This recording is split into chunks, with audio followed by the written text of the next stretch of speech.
In today's video, we'll be making see-through crystal clear Christmas coasters with all of our awesome Art and Glow products. Now, once our workspace is all set up, we're going to get out and organize all of our Christmas embellishments. There are so many tiny pieces involved, so right here I'm showing you one of my favorite little tricks.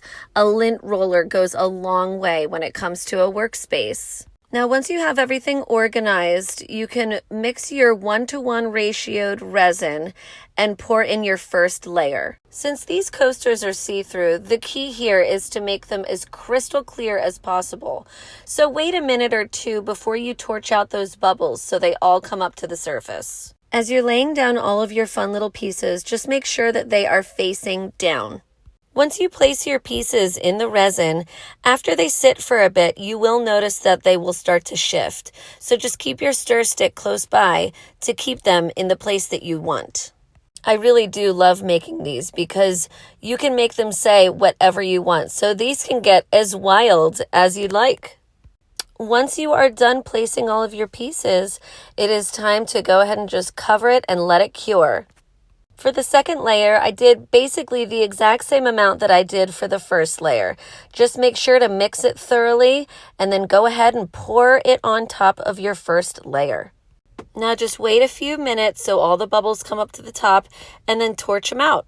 Now you can really see how they're coming together and just how clear Art and Glow resin really is. It's awesome.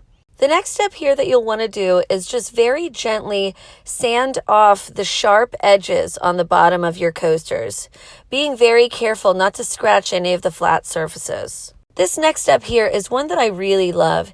It is when you can add any kind of border that you want to do. This time I chose the copper colored of my Krylon gilding pens.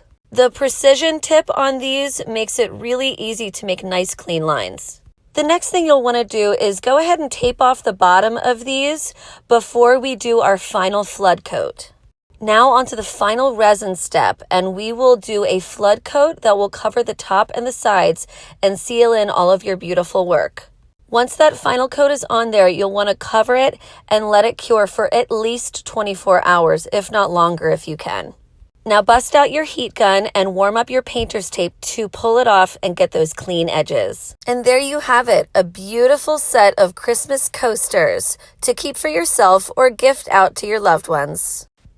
Go ahead and scroll down to the description to find a link to the detailed guide.